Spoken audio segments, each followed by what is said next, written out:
दोस्तों, हाइपोथेसिस और थ्योरी में डिफरेंस समझना बहुत इम्पॉर्टेंट है क्योंकि एग्ज़ाम में भी पूछा जाता है और रिसर्च की बेसिक अंडरस्टैंडिंग के लिए भी ज़रूरी है। तो हाइपोथेसिस क्या है?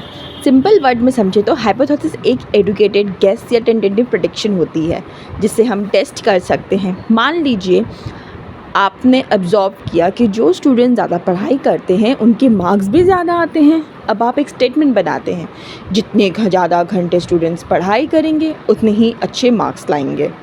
ये स्टेटमेंट अभी प्रूफ नहीं हुई है, ये सिर्फ एक प्रेडिक्शन है। जिससे रिसर्च करके टेस्ट करना होगा। इसी टेस्टेबल प्रेडिक्शन को हाइपोथेसिस कहते हैं। थ्योरी क्या है? अब मान लीजिए इस टॉपिक पर कई रिसर्चर्स ने अलग अलग जगहों पर रिसर्च की। सभी स्टडीज़ में लगभग सेम रिज़ल्ट मिला और उसी रिलेशनशिप को एक्सप्लेन करने के लिए काफ़ी एविडेंस भी मिल गए।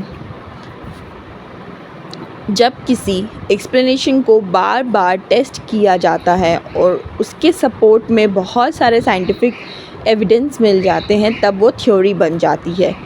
इसलिए थ्योरी कोई सिंपल गेस नहीं होती बल्कि एविडेंस बेस्ड एक्सप्लेनेशन होती है। सबसे इजी डेफिनेशन इसका अगर एक लाइन में याद रखना है तो हाइपोथेसिस जो है वो टेस्ट करने वाला गेस है और थ्योरी क्या है? बार बार टेस्ट की गई और एविडेंस से सपोर्ट की गई एक्सप्लेनेशन है। अब हम देखते हैं रियल लाइफ एक्सप्लेनेशन। मान लीजिए आपने आसमान में कादल बादल देखे। अब आप बोलते हैं मुझे लगता है आज बारिश होगी। ये एक हाइपोथेसिस है क्योंकि ये एक प्रेडिक्शन है, लेकिन साइंटिस्ट सालों तक वेदर को स्टडी करते हैं और एक्सप्लेन करते हैं कि बादल, मॉइस्चर और एयर प्रेशर मिलाकर बारिश करवाते हैं। ये साइंटिफिक एक्सप्लेनेशन थ्योरी कहलाती है। यानी पहले हम किसी चीज़ को ऑब्जर्व करते हैं, फिर हाइपोथेसिस बनता है, उसको टेस्ट करते हैं, एविडेंस कलेक्ट करते हैं और जब सारे एविडेंस मिल जाते हैं तो थ्योरी डेवलप्ड होती है। हाइपोथेसिस रिसर्च की स्टार्टिंग पॉइंट होती है, जबकि थ्योरी रिसर्च का वेल स्टैब्लिश और साइंटिफिकली सपोर्टेड रिजल्ट होती है। हाइपोथेसिस को टेस्ट किया जाता है और थ्योरी एविडेंस के बेसिस पर एक्सेप्ट की जाती है।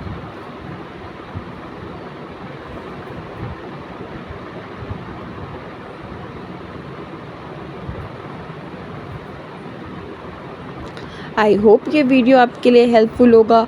अगर आपको बहुत पसंद आए तो प्लीज़ मेरे चैनल को सब्सक्राइब करिएगा। नेक्स्ट किस टॉपिक के बारे में आप आंसर चाहते हो वो भी मैसेज करिएगा, मैं आपको प्रोवाइड कर दूँगी। Thank you. मेरे चैनल को सब्सक्राइब ज़रूर करिएगा।